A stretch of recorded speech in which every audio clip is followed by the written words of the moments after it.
El Evangelio de Marcos, capítulo 12, a partir del versículo 41 al 44, y que también se repite en el Evangelio de Lucas, capítulo 21, señala una realidad muy interesante. Y es que de pronto cuando dice Jesús estaba frente al arca de las ofrendas, muchas personas venían a entregar su ofrenda, entre ellos algunos ricos que también dejaban mucho dinero. Pero de pronto se apareció una viuda pobre que dejó dos blancas, es decir, una cuadrante, que realmente eran una insignificancia en relación a la mucha cantidad de dinero que daban los demás, sobre todo los ricos. Sin embargo, Jesús, llamando a sus discípulos, le dijo, esta mujer dio más que todos los demás, porque todos los demás dieron lo que les sobraba, pero ella dio todo lo que tenía, de su sustento dio todo. La pregunta es, ¿qué hizo esta mujer que impulsó a Jesús a calificar a una mujer extremadamente generosa que dio más que todo lo demás, aún cuando la suma del dinero no se podía comparar a los demás? Jesús mismo responde a esta pregunta diciendo que dio todo lo que tenía, no lo que le sobraba como los demás. Pero hay algo más que podemos añadir a este aspecto. Y es que en el sentido de que ella, al dar todo lo que tenía, dio en ella también su corazón. Lo dio todo. Y esa es la actitud correcta de lo que implica una correcta adoración y entrega. Ahora la siguiente pregunta que me impulsaba a leer este pasaje, así mismo era, ¿y qué cosa impulsó a esta mujer a darlo todo? ¿Solamente generosidad? Tiene que haber algo más. Bueno, cuando leemos el pasaje de Romanos capítulo 5, nos damos cuenta que Dios nos da una respuesta cuando dice más en esto, Dios mostró Dios su amor para con nosotros, en que aún siendo pecadores, dice, Cristo murió por nosotros. ¿Sabe qué cosa impulsó a Dios a dar lo mejor de lo mejor, a darlo todo, a dar su Hijo por nosotros? Fue y no cualquier clase de amor, sino un amor inmerecido que ninguno de nosotros merecía, porque éramos pecadores y habíamos desagradado a Dios. Pero Dios mostró su amor incondicional y de gracia, que aunque no lo mereciéramos, Dios derramó en su infinita misericordia sobre cada uno de nosotros. Ese mismo amor es que impulsó a esta mujer a darlo todo. Y es el mismo amor que Dios nos ha legado a cada uno de nosotros a mostrar ese tipo de amor. Y en concordancia precisamente con este tema del amor, yo les voy a pedir por favor me acompañen al libro de Primera de Corintios, capítulo 3, los 13 versículos. Primera de Corintios, capítulo 13, como está escrito. Sí, 13. Primera de Corintios, capítulo 13, los 13 versículos. Vamos a ver. Si yo hablase lenguas humanas y angélicas y no tengo amor, vengo a ser como metal que resuena y címbalo que retiñe. Y si tuviese profecía y entendiese todos los misterios y toda ciencia, y si tuviese toda la fe, de tal manera que trasladase los montes, y no tengo amor, dice, nada soy. Y si repartiese todos mis bienes para dar de comer a los pobres, si entregase mi cuerpo para ser quemado, y no tengo amor, de nada me sirve. El amor es sufrido, es benigno. El amor no tiene envidia. El amor no es jactancioso, no se envanece, no hace nada indebido, no busca lo suyo, no se irrita, no guarda rencor, no se goza de la injusticia, mas se goza de la verdad. Todo lo sufre, todo lo cree, todo lo espera, todo lo soporta. El amor nunca deja de ser, pero las profecías se acabarán y cesarán las lenguas y la ciencia acabará, porque en parte conocemos y en parte profetizamos. Mas cuando venga lo perfecto, entonces lo que es en parte, dice, se acabará. Cuando yo era niño, hablaba como niño, pensaba como niño, juzgaba como niño, mas cuando ya fui hombre, dejé lo que era de niño. Ahora vemos por espejo, oscuramente, mas entonces veremos cara a cara. Ahora conozco en parte, pero entonces conoceré como fui conocido. Y ahora permanecen la fe, la esperanza y el amor.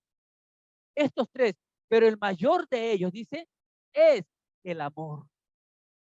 Amado Dios, gracias por tu bendita palabra, Señor. Por favor, háblanos. Te lo suplicamos, Señor, en el nombre de Jesús.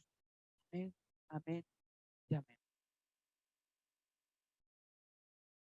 Este libro de Corintios tiene que ver mucho también con el contexto en el cual Pablo escribe esta carta. De hecho, el libro de los Hechos, capítulo 18, narra precisamente cómo en su segundo viaje, Pablo llega a esta ciudad y pasa 18 meses de su vida edificando la iglesia de Corinto. Era aproximadamente el año 51, 52 aproximadamente.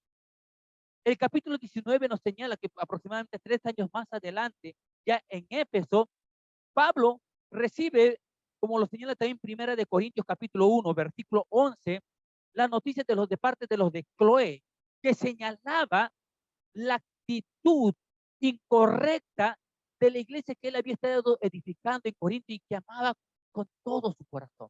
Por eso desde Éfeso, Pablo escribe esta carta tratando de llamar la atención.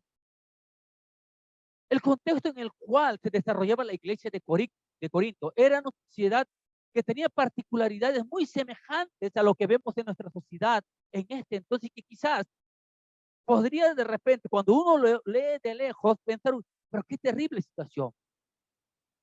Pero si miramos bien, nos damos cuenta que son situaciones que se repiten también en este tiempo.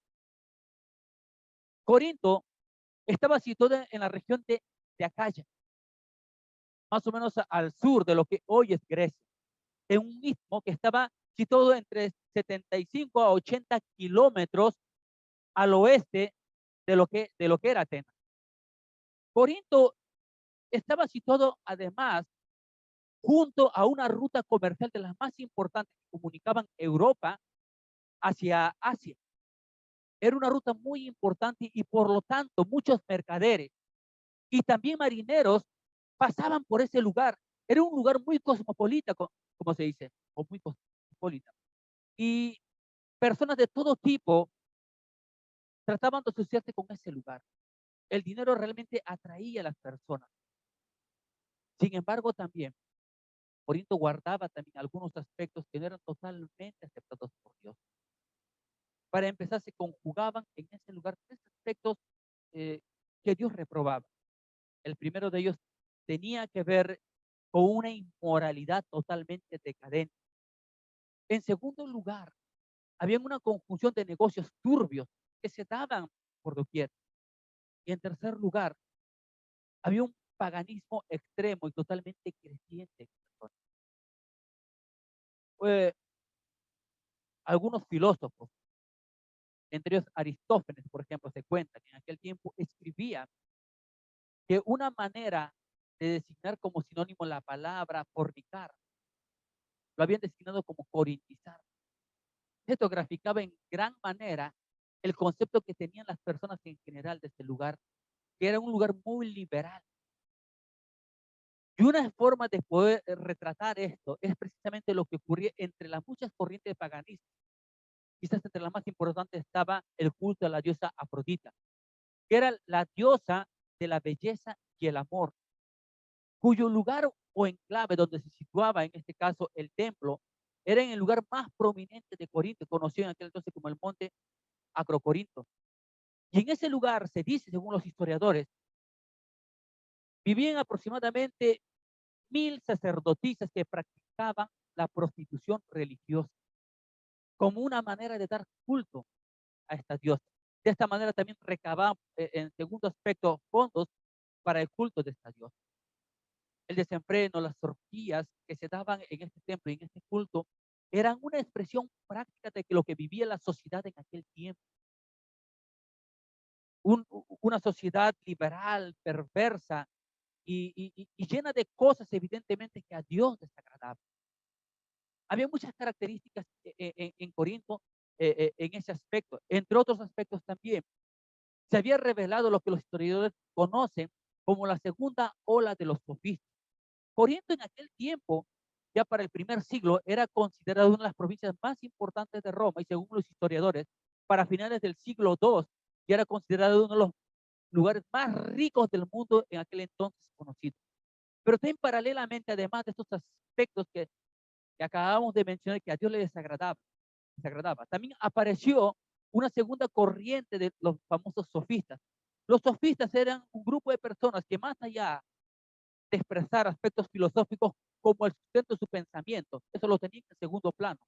En primer plano, lo que trataban de expresar era sobre todo la retórica, que generaba mucha admiración en muchas personas. Lo hacían casi como los superstars de este tiempo, porque la gente admiraba la capacidad que tenían para comunicar, para declamar y para dar mensajes, aun cuando estas no fueran ciertas. Se enamoraban de una mentira que acariciaba su alma, aun cuando los condenaban con una mentira. Y por tanto, despreciaban la verdad.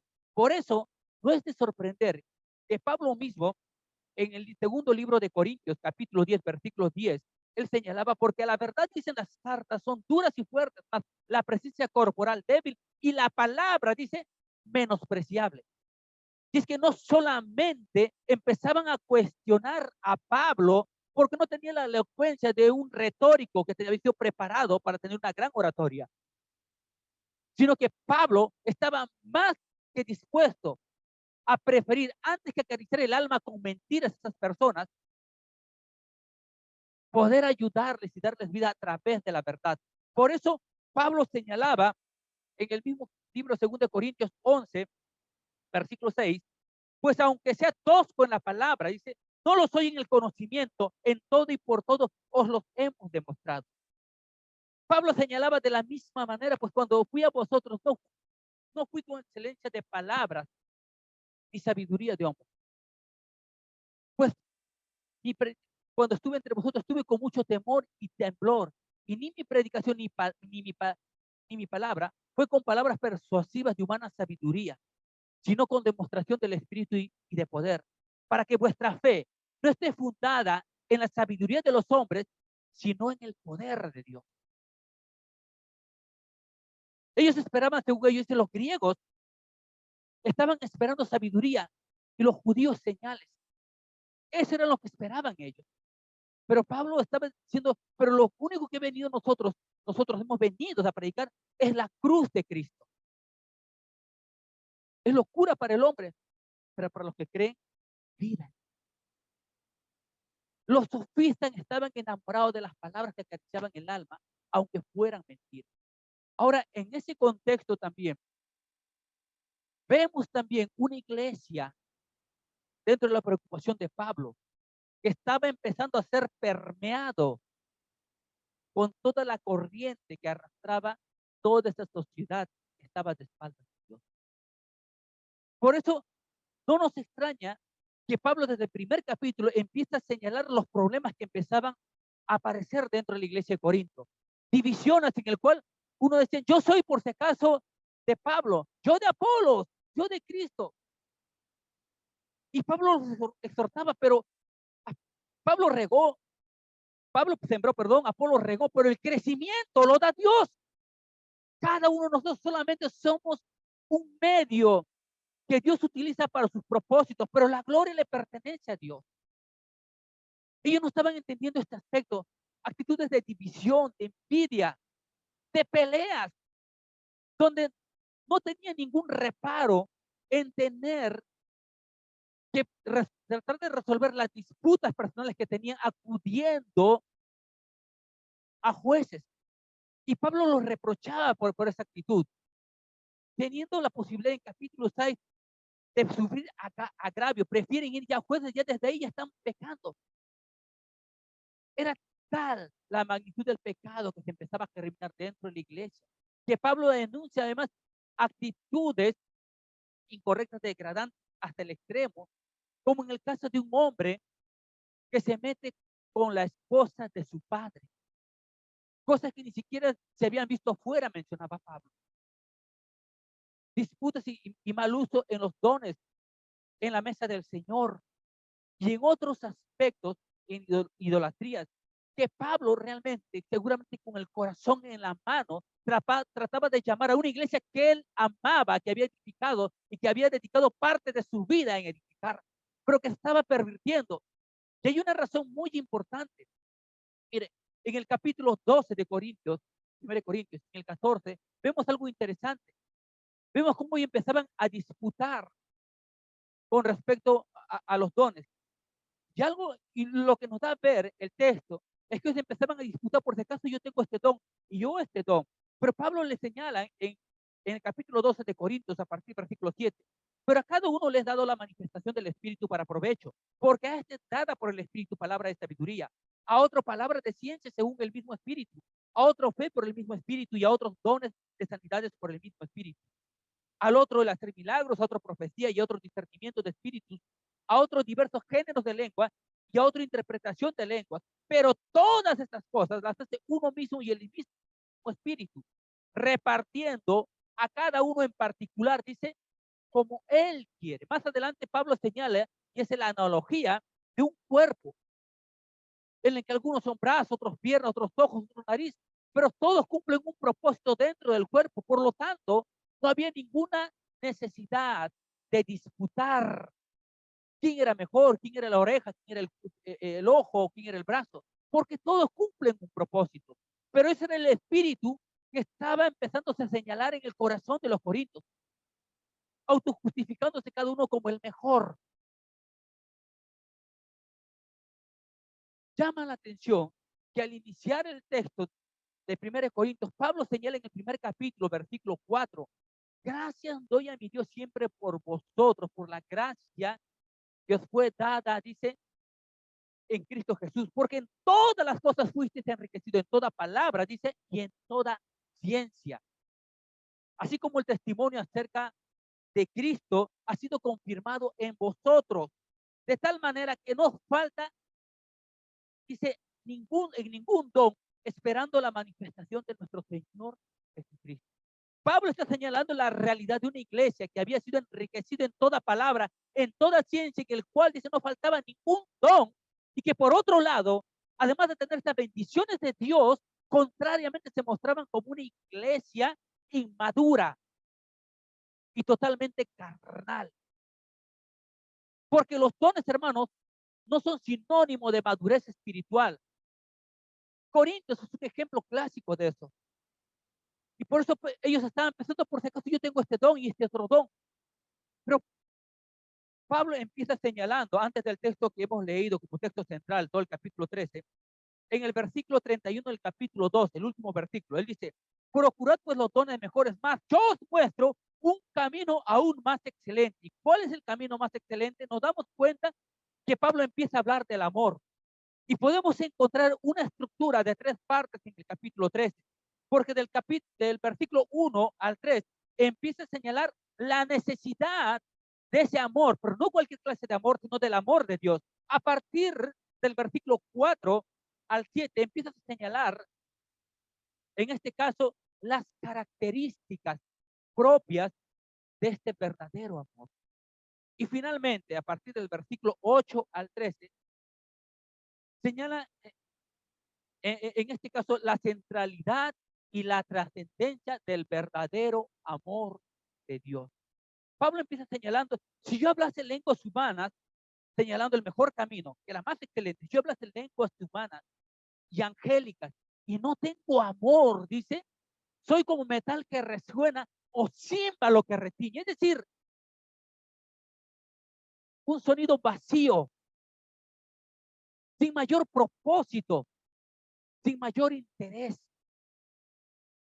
Y si tuviese profecía y entendiese todos los misterios, toda la ciencia, si tuviese toda la fe, todos los dones, de tal manera que trasladase los montes y no tengo amor, nada soy.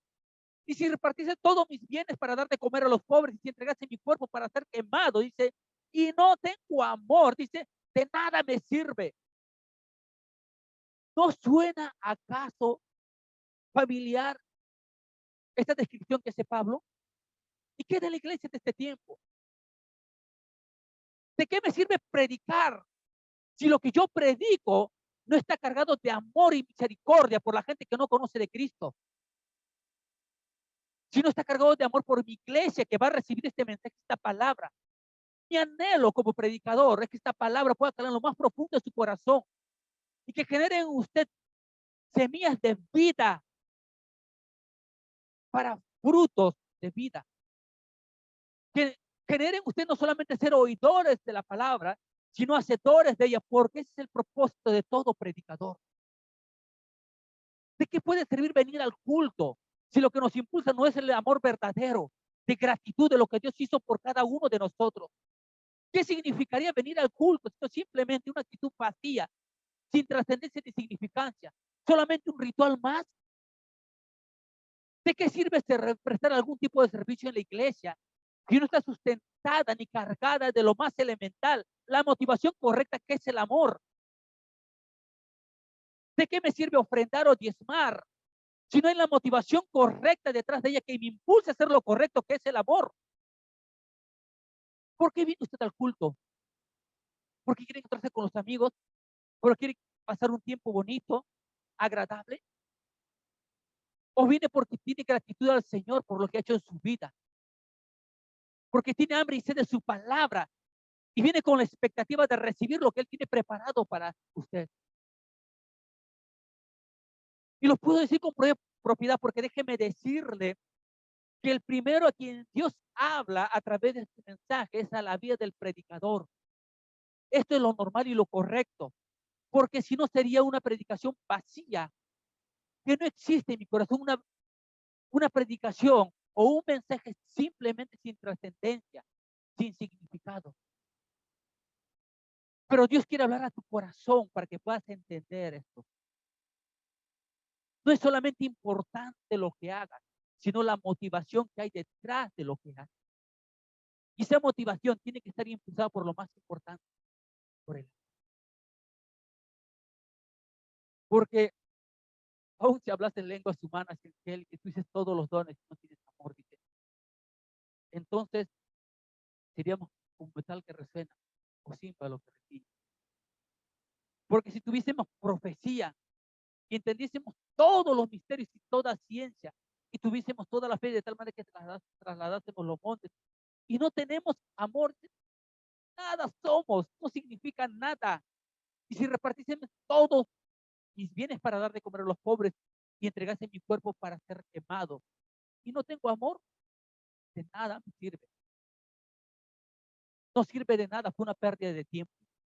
Fue una pérdida de tiempo nuestro servicio, nuestra actitud, nuestra adoración, nuestra alabanza. Y aún el venir aquí fue una pérdida de tiempo. Si la motivación correcta no es esa. Pablo está señalando acá la necesidad de ese verdadero amor, el verdadero amor de Dios que nos debería impulsar. Pero señala a continuación también las propiedades, las características de este amor a partir del versículo 4 al 7, cuando dice, escuchen bien, el amor es sufrido, es benigno, no tiene envidia, no es jactancioso, no se envanece, pero la realidad es, ¿cómo podría ser para la realidad de los corintios, la iglesia de aquel tiempo?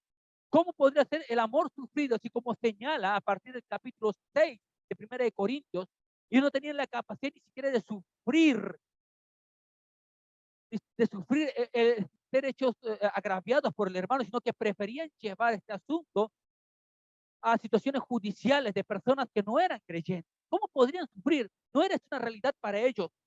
¿Cómo podrían ser benignos si la bondad estaba totalmente ausente de esas vidas que estaban contaminadas con todo lo malo que Dios reprobaba? ¿Cómo no podrían tener envidia ni ser jactanciosos si estaban disputando? Si yo soy de Pablo, yo soy de Apolo, yo soy del pastor Dante, yo soy del anciano Luis, del anciano Ángel. Pero esa no es la realidad. No, esto no es una competencia. Los predicadores no estamos acá ni los ancianos para competir el uno para el otro. No estamos para competir con el pastor. Solamente somos siervos inútiles delante del Señor, que por pura gracia y misericordia, no por ser mejores que cualquiera de ustedes, tenemos la bendición de poder estar en el lugar. Pero solamente por eso.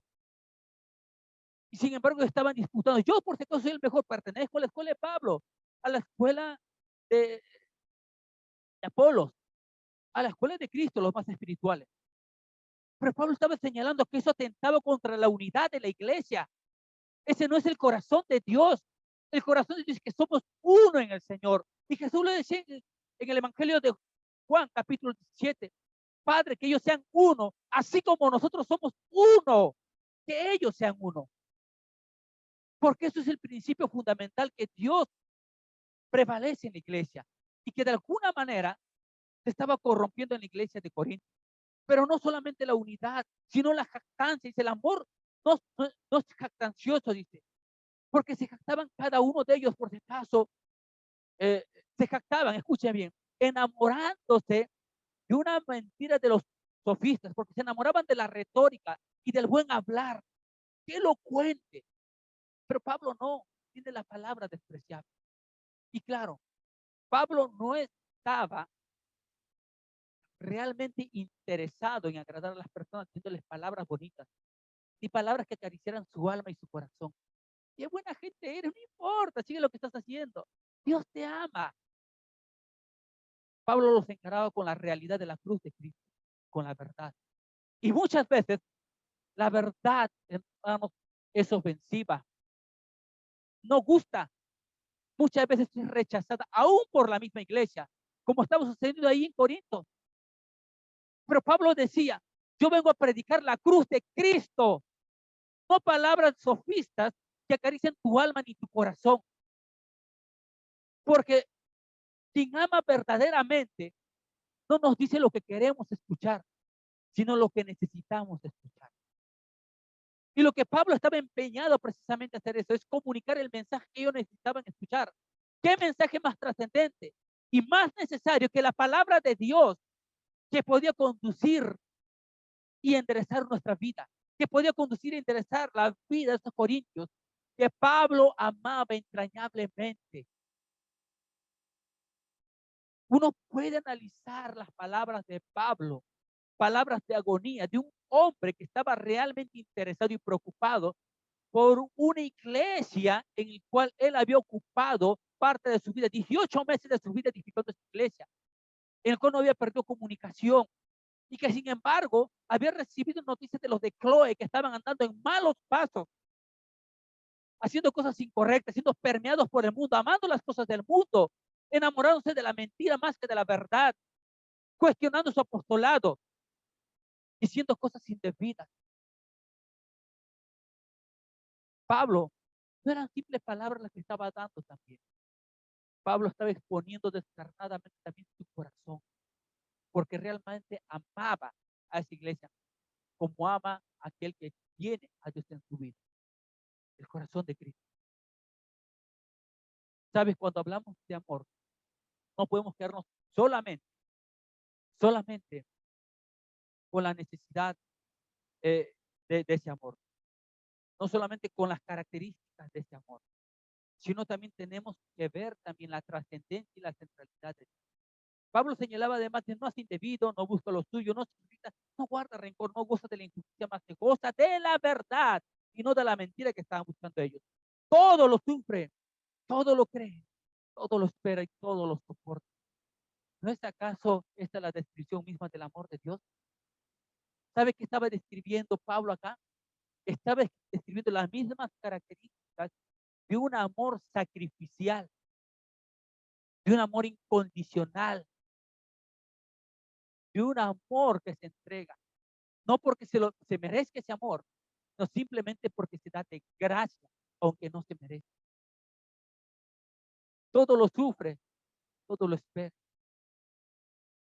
no se envanece, no hace nada indebido.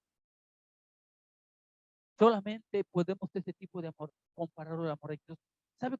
Cuando veo texto como esto, no queda otra cosa en mi corazón, sino que sentirme avergonzado y señalarme a mí mismo qué lejos estoy de ese amor.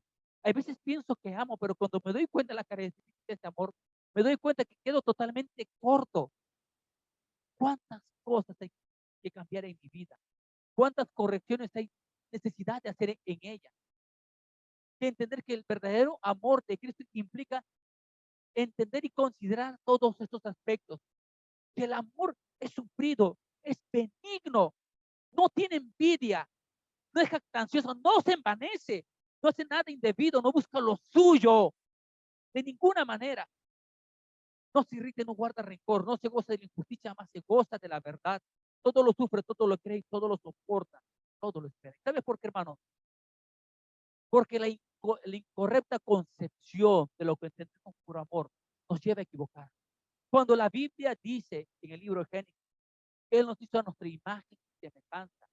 Por causa del pecado, algunas cosas se corrompieron. Entre ellas, la comunión con el Señor, la santidad y otros aspectos más. Pero yo quiero centrarme en algo que me parece central dentro del mensaje: el amor. Y es lo que Cristo vino a restaurar a través de la cruz. Porque nuestro amor también, nuestra concepción de ella se ha corrompido. Tanto que confundimos muchas veces la atracción física y el placer sexual con amor. Pero ¿será este amor? Eso no es amor. Es solamente atracción física o placer sexual. Pero esas cosas, hermanos, se acaban. No siempre vamos a ser jóvenes. Se nos va a caer el cabello. No va a salir barriguita algunos. Nos van a arrugar un poquito la piel. Pero el verdadero amor prevalece. El verdadero amor ama la esencia de las personas, no solamente el exterior que se acaba. El verdadero amor ama de manera incondicional, aunque las personas que son objetivos de nuestro amor no lo. ¿Y sabe por qué? Porque de esa manera Dios te amó a ti y me amó a mí. Mas esto mostró Dios su amor para con nosotros, en que aún siendo pecadores, Cristo murió por nosotros. Pero no solamente estamos hablando, no solamente estamos hablando de la necesidad de ese amor de Dios, no solamente de las características y las propiedades de ese amor, sino también la centralidad de ese amor, que lo podemos encontrar a partir del versículo 8 al 13, cuando dice: el amor nunca deja de ser, pero las profecías se acabarán y cesarán las lenguas y la ciencia acabará, porque en parte conocemos y en parte profetizamos. Mas cuando venga lo perfecto, es decir, cuando venga Cristo, entonces lo que es en parte se acabará. Cuando yo era niño, hablaba como niño, pensaba como niño, juzgaba como niño, más cuando ya fui hombre, dejé lo que era de niño. Y Pablo se está refiriendo al carácter infantil de quienes debieran ser hombres maduros en la fe, comiendo comida sólida, estaban tomando todavía leche como niños espirituales. Por eso Pablo señalaba: cuando yo era niño, hablaba como niño, pensaba como niño, juzgaba como niño, pero más cuando ya fui hombre, dejé lo que era de niño. Y se ponía como ejemplo a sí mismo. Ahora vemos por espejo, oscuramente, mas entonces veremos cara a cara. Ahora conozco en parte, entonces conoceré como fui conocido. Y atención en el versículo 13. Y ahora permanecen la fe, la esperanza y el amor. Estos tres, pero el mayor de ellos es el amor. Porque la esperanza, hermanos, y la fe son atributos esenciales para este tiempo, como lo era para los judíos. Pero sabe, cuando estemos delante del Señor, cuando venga lo perfecto, ya no necesitaremos de la esperanza, porque habremos hallado plenitud de nuestro Dios. Ya no necesitaremos fe, porque habremos hallado esa plenitud en el Señor. Pero lo que va a trascender este tiempo, y aun cuando estemos delante de lo perfecto que es Dios, va a ser el amor. Porque seguiremos amando a Dios y deleitándonos en su amor. Seguiremos amándonos con un amor perfecto los unos a los otros. Pero ese amor que trasciende es el amor de Dios, que Dios quiere que practiquemos desde ya en este momento. Porque ahora es necesario. Porque qué maravilloso es amar a quien nos ama. Qué maravilloso es perdonar a quien nos perdona. Pero el verdadero amor de gracia de Dios es amar a quien no merece ser amado. Es perdonar a quien no merece ser perdonado. Y cuando hablo de ese tipo de amor, me refiero a todo tipo de relaciones. En esposos, entre hijos y padres, entre hermanos en Cristo y entre amigos. Y aún entre el mundo que nos detesta a nosotros. tenemos que perdonar. El verdadero amor de Dios nos reta a eso. Quiero terminar con esta frase de un amigo mío que en algún momento me lo expresó y que ha quedado tatuado en lo más profundo de mi corazón, porque fue muy importante. Él me decía lo siguiente: si quieres servir a Cristo, mantente soltero. Pero si quieres parecerte o imitar a Cristo, entonces cásate. No lo entendí en ese momento, pero pude encontrar la plenitud de ese mensaje cuando me casé. Porque, ¿sabe? Es muy fácil amar y estar enamorados y estar en la luna de miel. Pero llega un momento que empiezan a salir las diferencias y empezamos a reclamar: ya no quiero a esta mujer, ya no quiero a este hombre, porque no me ama. ¿Quién ha dicho que te tiene que amar? El que tiene que amar eres tú. No, ya no quiero estar con este hermano en Cristo porque tiene su carácter que no me gusta, me desagrada. ¿Y quién te ha dicho que tienes que agradarte para amar? Tienes que amarlo tú y tienes que perdonarlo tú, así como Cristo te amó y te perdonó a ti. Que tenemos diferencias con nuestros hijos, tienes que amarlo. Tienes diferencia con tu padre, tienes que amar a tu padre, porque la Biblia señala que tenemos que honrar a Efesios 6, honra a tu padre y a tu madre, porque es el primer mandamiento con promesa, para que Dios te bendiga en la tierra que el Señor te da. Seas de larga vida. No te está diciendo que tu padre tiene que ser perfecto, te está diciendo que tienes que honrarlos y amarlos. La Biblia no te está señalando que tu esposa y tu esposo tienen que ser perfectos, porque no somos perfectos, te los voy adelantando. Somos seres falibles, limitados, que nos equivocamos como padres, como hijos, como esposos, como esposas, como amigos y como hermanos en Cristo. Pero en esa diferencia debemos reconocer también nuestras debilidades en las debilidades de ellos. Y amarlos y perdonarlos como nos ama y nos perdona. Porque para eso Dios nos ha llamado. Las características del verdadero amor implican amar estas cosas, perdonar estas cosas y amar la verdad de Dios, aunque muchas veces estas verdades sean duras para nosotros. Es mucho mayor, mucho mejor y preferible amar una mentira de sofistas que puedan acariciar nuestra alma y nuestro corazón, pero envenenarnos con la. Es mejor amar la verdad, porque ellas, queridos hermanos, ellas están. ¿A dónde iré, Padre, si tú tienes palabra de vida? Nos ponemos de pie. Amado Dios, gracias por tu bendita palabra. Gracias por hablarnos, Señor. Gracias, Señor, Dios mío, porque a través de ella, Señor, tú nos señalas, Señor, y nos corriges, Señor, en aspectos que necesitamos ser corregidos, Señor. Gracias, Padre bendito, porque eres bueno y maravilloso, Señor. Ayúdanos y enséñanos, Señor, a amar la verdad, Señor, y no la mentira, aunque esta, Señor, prometan acariciar nuestra alma, Señor, y nuestro corazón, Señor, sino amar la verdad que nos corrige, Señor, y nos encausa por el camino correcto dentro de tus propósitos. Gracias, Señor. Ayúdanos a amar con este amor que con el que amó Cristo, con el cual nos ama y nos perdona, a pesar de nuestras falencias y errores. Amar, Señor, a nuestros semejantes, amar a nuestra familia, a nuestros amigos, amar, Señor, a todos aquellos que ponen, Señor, alrededor nuestro, Señor. Y ese mismo amor, Señor, pueda ser el sustento y el fundamento de todo lo que hacemos, Señor. Porque, Dios mío, si no amamos, Señor, qué trascendencia y qué propósito tiene todo lo que hacemos. Gracias, Señor. Te damos por este tiempo. En el nombre de Jesús. Amén. Amén. Y